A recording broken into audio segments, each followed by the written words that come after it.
माता दी, स्वागत है आपका मेरे इस चैनल माँ ब्रह्मांडी कृपा @अनीता धार्मिक ज्ञान पर। आज मैं आपको पुरुषोत्तम मास की पूर्णिमा तिथि कब है, इसका मुहूर्त कब है और यह व्रत कब करना चाहिए और इसके पीछे कहानी जो कि पुरुषोत्तम मास में सुनी जाती है वह अधिक पुण्यदायी होती है। सनातन धर्म में पूर्णिमा तिथि का अत्यंत पवित्र और पुण्यदायी माना गया है। यह दिन भगवान श्री हरि विष्णु और माँ लक्ष्मी की आराधना के लिए विशेष फलदायी होता है। जब यह पूर्णिमा पुरुषोत्तम मास अर्थात अधिक मास में आती है तब इसका महत्व कई गुना और बढ़ जाता है। लगभग 3 वर्षों में एक बार आने वाला यह दुर्लभ संयोग साधना, भक्ति, दान, पुण्य और आध्यात्मिक उन्नति का अनुपम अवसर प्रदान करता है। धार्मिक मान्यताओं के अनुसार इस दिन श्रद्धा और विधि विधान से किया गया स्नान, जप, तप, पूजा और दान विशेष पुण्य प्रदान करता है तथा जीवन के अनेक कष्टों को दूर करता है। स्कंद पुराण, विष्णु धर्मोत्तर पुराण और भविष्य पुराण में अधिक पूर्णिमा के महत्व का विशेष वर्णन मिलता है।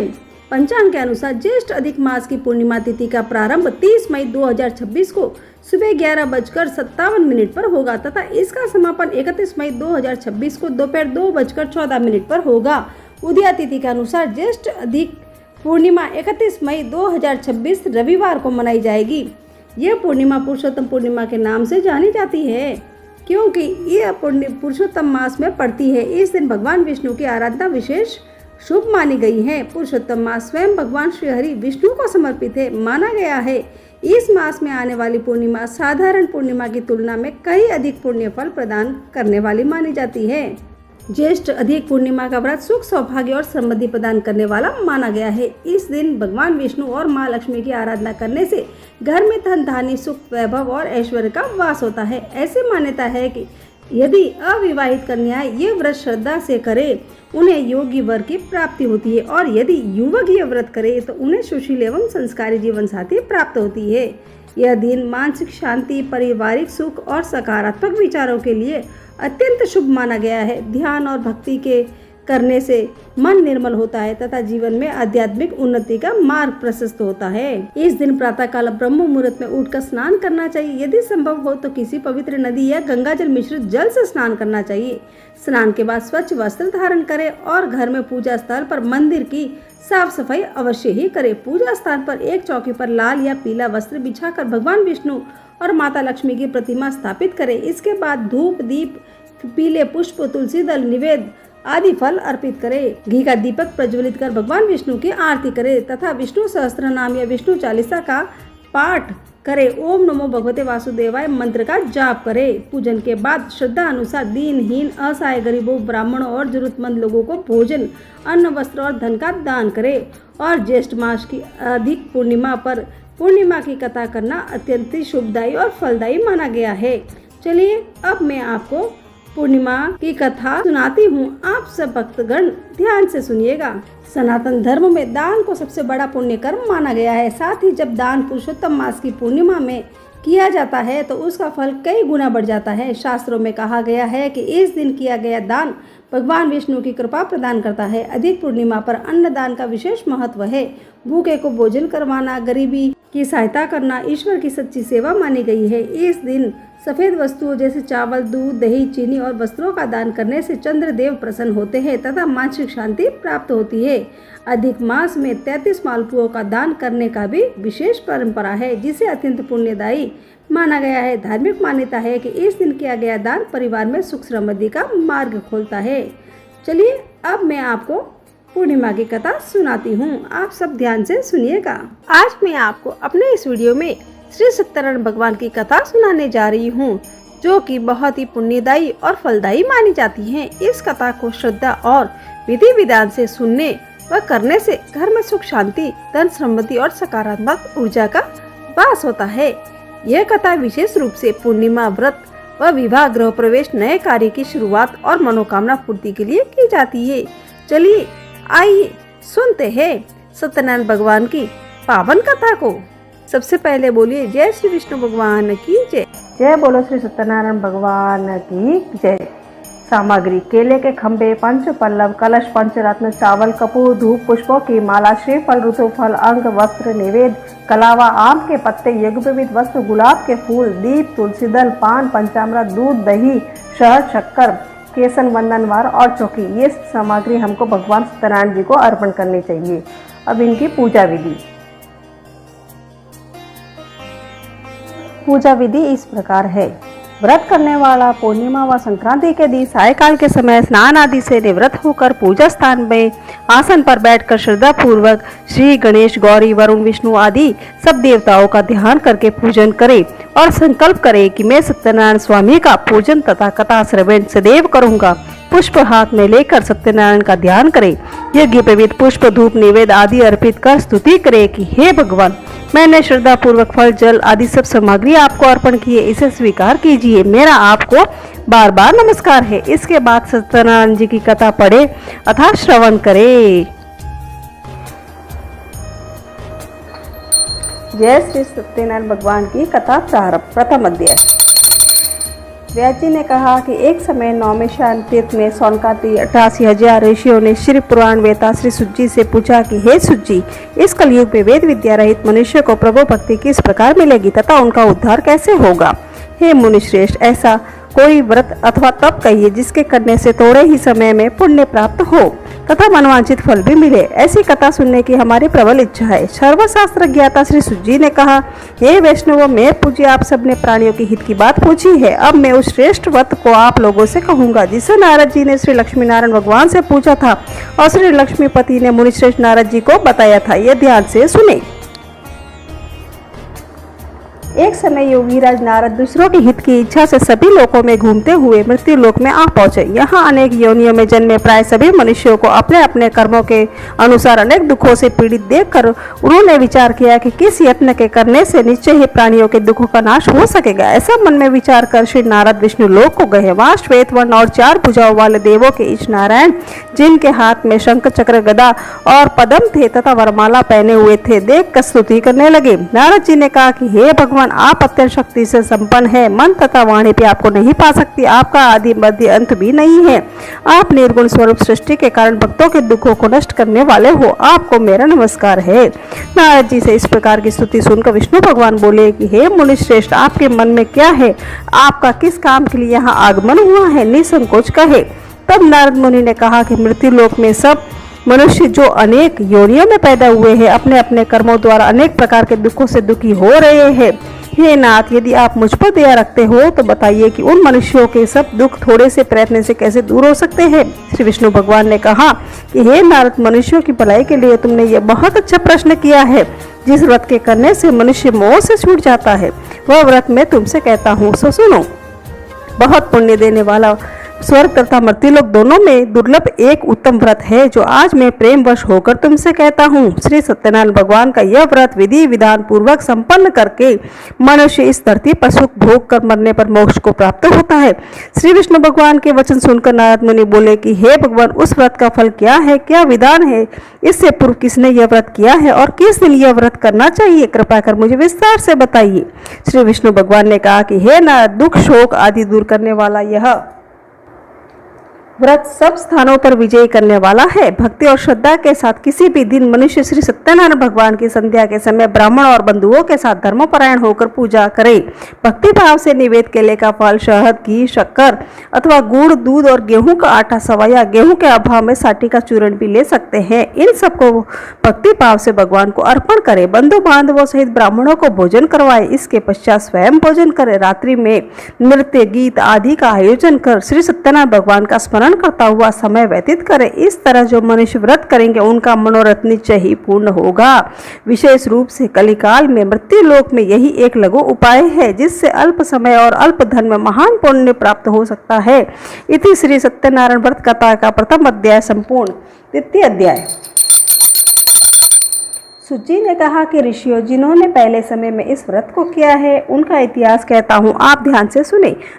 सुंदर काशीपुरी नगरी में एक अत्यंत निर्धन ब्राह्मण रहता था। वह ब्राह्मण भूख और प्यास से बेचैन होकर नित्य ही पृथ्वी पर घूमता था। ब्राह्मणों से प्रेम करने वाले श्री विष्णु भगवान ने ब्राह्मण को दुखी देखकर एक दिन बूढ़े ब्राह्मण का रूप धारण कर निर्धन ब्राह्मण का पास जाकर आदर के साथ पूछा कि हे विप्र, तुम नित्य ही दुखी होकर पृथ्वी पर क्यों घूमते हो? हे श्रेष्ठ ब्राह्मण, यह सब मुझसे कहो, मैं सुनना चाहता हूँ। दरिद्र ब्राह्मण ने कहा कि मैं श्री निर्धन ब्राह्मण हूँ, भिक्षा के लिए पृथ्वी पर फिरता हूँ। हे भगवान, यदि आप इससे छुटकारा पाने का कोई उपाय जानते हो तो कृपा कर मुझे बताइए। वृद्ध ब्राह्मण का रूप धारण किए हुए श्री विष्णु भगवान ने कहा कि हे ब्राह्मण, श्री सत्यनारायण भगवान मन वांछित फल देने वाले हैं, इसलिए तुम उनका पूजन करो, जिसके करने से मनुष्य सब दुखों से मुक्त हो जाता है। दरिद्र ब्राह्मण का व्रत का सारा विधान बतलाकर बूढ़े ब्राह्मण का रूप धारण करने वाले श्री सत्यनारायण भगवान अंतर्ध्यान हो गए। जिस व्रत को व्रत ब्राह्मण ने बतलाया है, मैं उसको अवश्य ही करूंगा, यह निश्चय कर वह दरिद्र ब्राह्मण घर चला गया। परंतु उस रात्रि में दरिद्र ब्राह्मण को नींद नहीं आई।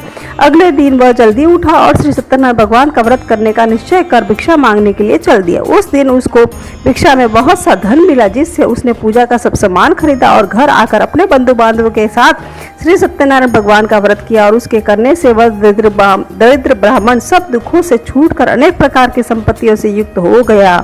उस समय वह विप्रहर मास व्रत करने लगा। सत्यनारायण भगवान के व्रत को जो शास्त्र विधि के अनुसार श्रद्धा पूर्वक करेगा, वह सब पापों से छूटकर मोक्ष को प्राप्त होगा। आगे जो मनुष्य पृथ्वी पर श्री सत्यनारायण भगवान का व्रत करेगा, वह सब दुखों से छूट जाएगा। इस तरह नाराजी से श्री सत्यनारायण भगवान का कहा हुआ यह व्रत मैंने तुमसे कहा है। हे विप्रो, अब आप और क्या सुनना चाहते हो, मुझे बताइए।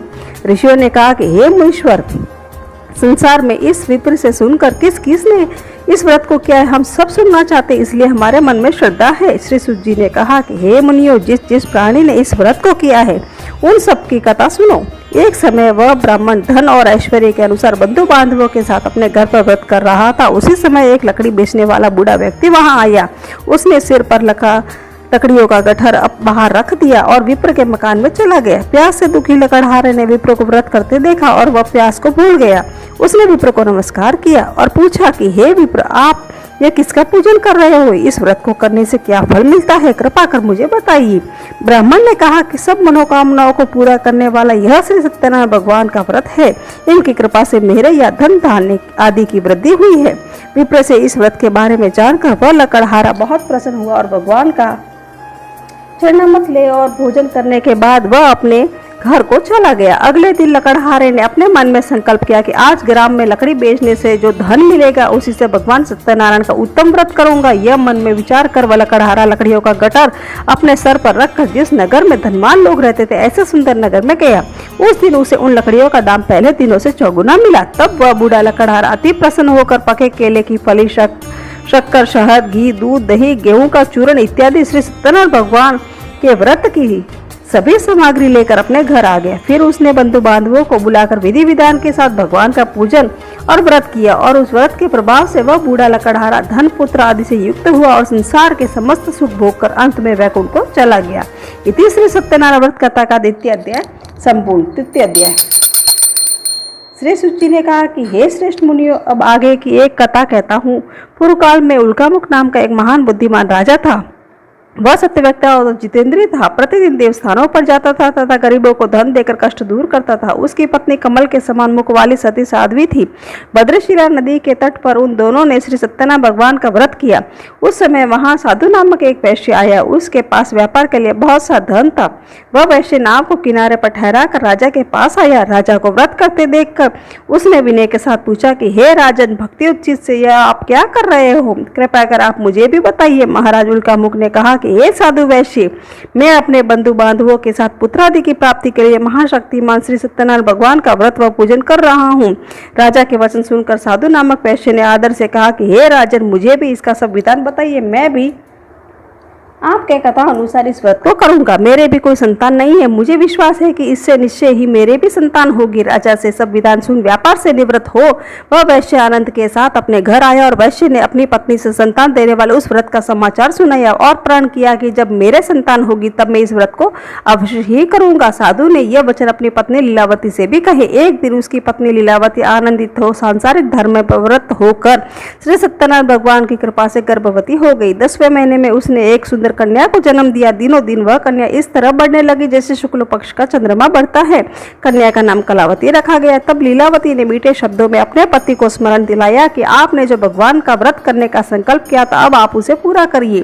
साधु वैश्य ने कहा कि हे प्रिय, मैं कन्या के विवाह पर इस व्रत को करूंगा। इस प्रकार अपनी पत्नी को आश्वासन दे वह व्यापार करने के लिए चला गया। कलावती प्रत्येक ग्रह में वृद्धि को प्राप्त हो गई। लौटने पर साधु ने जब नगर में सखियों के साथ अपनी पुत्री को खेलते हुए देखा तो एक दूत को बुलाकर कहा कि उसकी पुत्री के लिए सुयोग्य वर देख कर लाओ। साधु नामक वैश्य की आज्ञा पाकर दूत कंचन नगर पहुंचा। खोज कर और देखभाल कर वैश्य के लड़की के लिए सुयोग्य वाणिक पुत्र ले आया। उस सुयोग्य लड़के को देखकर साधु नामक वैश्य ने अपने बंधु बांधवों सहित प्रसन्न चित्त होकर अपनी पुत्री का विवाह उसके साथ कर दिया। दुर्भाग्य से वह विवाह के समय भी सत्यनारायण भगवान का व्रत करना भूल गया। इस पर श्री भगवान क्रोधित हो गए। उन्होंने वैश्य को श्राप दिया कि तुम्हें दारुण दुख प्राप्त होगा।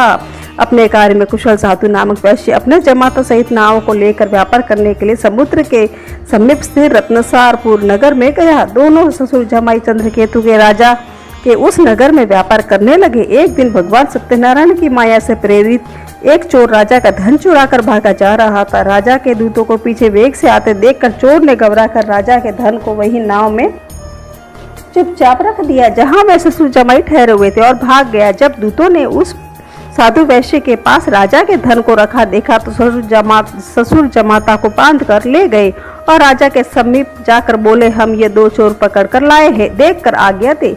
तब राजा ने बिना उनकी बात सुने ही उन्हें कारागार में डालने की आज्ञा दे दी।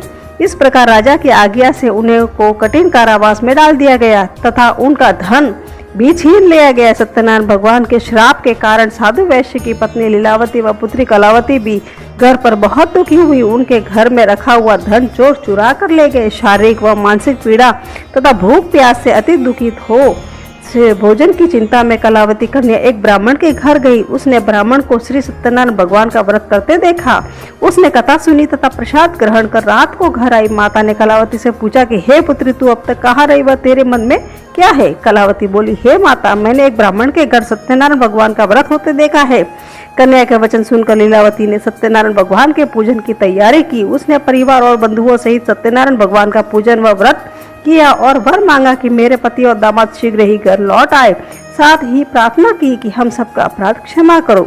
श्री सत्यनारायण भगवान इस व्रत से संतुष्ट हो गए। उन्होंने राजा चंद्रकेतु को स्वप्न में दर्शन देकर कहा कि हे राजन, जिन दोनों वैश्यों को तुमने बंदी बना रखा है वे निर्दोष है, उन्हें प्रातः ही छोड़ दो। उनका सब धन जो तुमने ग्रहण किया उन्हें लौटा दो, अन्यथा मैं तेरा धन, राज्य, पुत्र आदि सब कुछ नष्ट कर दूंगा। राजा से ऐसे वचन कहकर भगवान अंतर्ध्यान हो गए। प्रातः काल राजा चंद्रकेतु ने सभा में सबको अपना स्वप्न सुनाया और सैनिकों को आज्ञा दी कि दोनों वाणिक पुत्रों को कैद से मुक्त कर सभा में लाया जाए। दोनों ने आते ही राजा को प्रणाम किया। राजा ने कोमल वचनों में कहा कि हे महानुभावों, तुम्हें भावी बशा कठिन दुख प्राप्त हुआ है, अब तुम्हें कोई भय नहीं है, तुम मुक्त हो। ऐसा कहकर राजा ने उनको नए नए वस्त्राभूषण पहनाए तथा उनका जितना धन लिया था उसे दुगना लौटाकर आदर के साथ विदा किया। दोनों वैश्य अपने घर को चल दिए। इति श्री सत्यनारायण व्रत कथा का तृतीय अध्याय संपूर्ण। चतुर्थ अध्याय।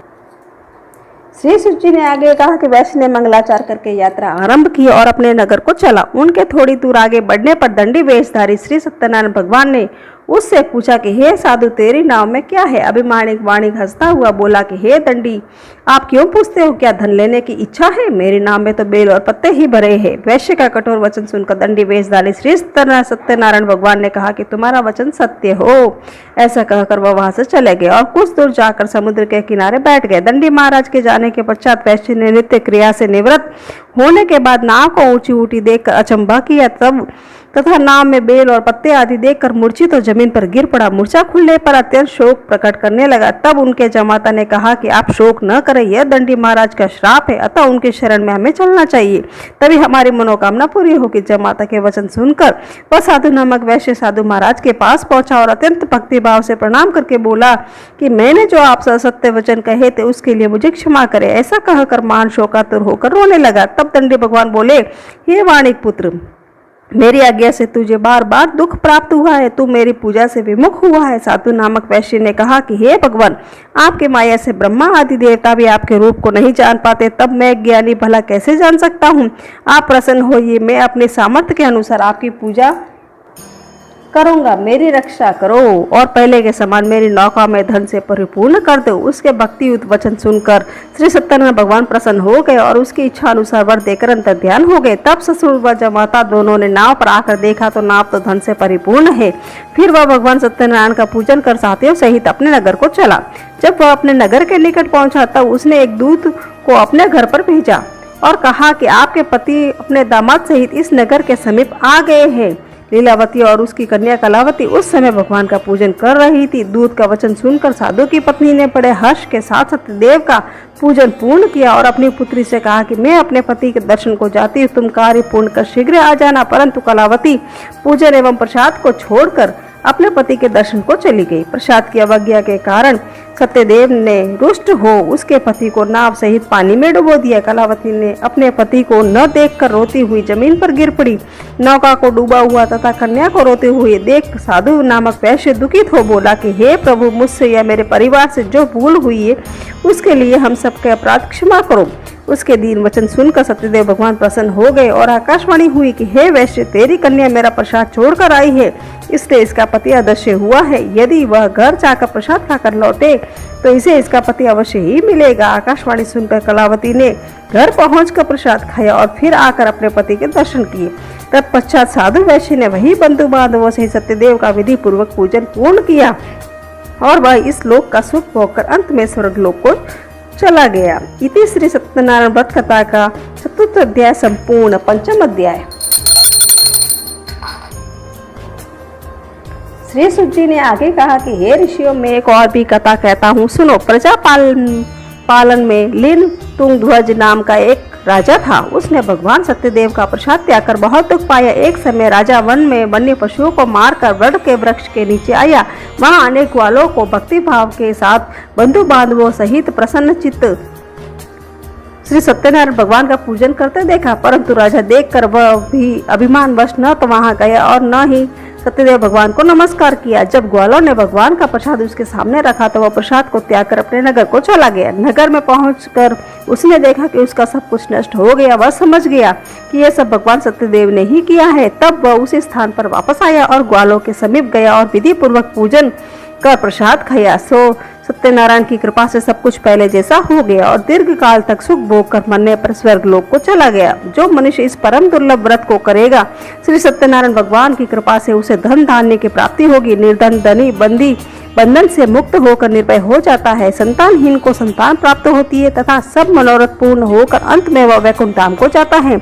जिन्होंने पहले इस व्रत को किया है अब उनके दूसरे जन्म की कथा भी सुनिए। शतानंद नामक व्रत ब्राह्मण ने सुदामा के रूप में जन्म लेकर श्री कृष्ण की भक्ति कर मोक्ष प्राप्त किया। उल्का मुख नाम के महाराजा राजा दशरथ बने और श्री रंगनाथ का पूजन कर वैकुंठ को प्राप्त हुए। साधु नामक वैश्य ने धर्मात्मा व सत्य प्रतीक राजा मोरध्वज बनकर अपने पुत्र को आरे से चीर कर मोक्ष प्राप्त किया। महाराजा तुंगध्वज स्वयंभू मनु हुए। उन्होंने बहुत से लोगों को भगवान की भक्ति में लीन कर मोक्ष प्राप्त किया। लकड़हारा भील अगले जन्म में गहू नामक निषाद राजा हुआ, जिसने भगवान राम के चरणों की सेवा कर मोक्ष प्राप्त किया। इति श्री सत्यनारायण व्रत कथा का पंचम अध्याय संपूर्ण। इस तरह हमारी सत्यनारायण भगवान की कथा संपूर्ण हुई। सत्यनारायण जी की आरती।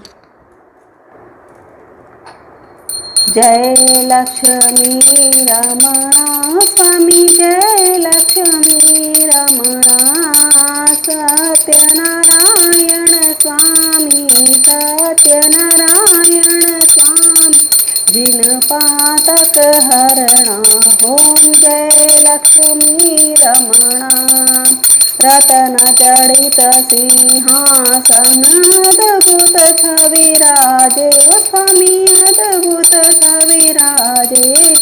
नारद करत निरंजन, नारद करत निरंजन, घंटा ध्वनि बाजे। ओम जय लक्ष्मी रमणा। प्रगट भये कलि कारण, द्विज को दरस दियो, स्वामी द्विज को दरस दियो। बूढ़ो बन कर, बूढ़ो ब्राह्मण बन कर, कांचन महल कियो, ओम जय लक्ष्मी रमणा दुर्बल भील कठारो इन पर कृपा करी ओ स्वामी पर कृपा करी। चंद्रचूड़ एक राजा चंद्र केतु एक राजा जिनकी विपत्ति हरि। ओम जय लक्ष्मी रमणा भाव भक्ति के कारण छिन छिन रूप धरियो स्वामी पल पल रूप धरियो। श्रद्धा कीनी श्रद्धा धारण कीनी तिनको काज सरियो। ओम जय लक्ष्मी रमणा ग्वाल बाल संग राज मन में भक्ति करियो स्वामी मन में भक्ति करी। मन वांछित फल दीनो मन वांछित फल पायो दीन दयाल हरि। ओम जय लक्ष्मी रमणा चढ़ प्रसाद सवायो कदली फल मेवा ओ स्वामी कदली फल मेवा। धूप दीप तुल छासे पान फूल तुल छासे राजी सत्य देवा। ओम जय लक्ष्मी रमणा सत्यनारायण स्वामी की आरती जो कोई नर गावे ओ स्वामी जो जन गावे। कहत शिवानंद स्वामी रटत भोलानंद स्वामी मन वांछित फल पावे। ओम जय लक्ष्मी रमणा जय लक्ष्मी रमणा स्वामी जय लक्ष्मी रमणा। सत्यनारायण स्वामी सत्यनारायण स्वामी जिन पातक हरण। ओम जय लक्ष्मी रमणा जय बोलो श्री सत्यनारायण भगवान की जय। तो भक्तों, ये थी अधिक मास में सुनी जाने वाली पावन पूर्णिमा व्रत कथा। कहा जाता है कि जो भक्त श्रद्धा और भक्ति भाव से पूर्णिमा व्रत कथा का श्रवण करता है उसे भगवान विष्णु और माता लक्ष्मी की विशेष कृपा प्राप्त होती है। जीवन में सुख शांति समृद्धि और पुण्य की वृद्धि होती है। ये है पुरुषोत्तम मास के अधिक महीने की पूर्णिमा व्रत कथा, जो कि अत्यंत ही पुण्यदायी कथा है। यदि आपको यह कथा अच्छी लगी हो तो वीडियो को लाइक करें, शेयर करें और चैनल को सब्सक्राइब करना न भूलें। कमेंट में जय श्री हरि अवश्य लिखें। जय बोलो श्री सत्यनारायण भगवान की जय। अगली पावन कथा के साथ फिर मिलेंगे। जय श्री हरि, जय श्री कृष्णा, जय माता दी।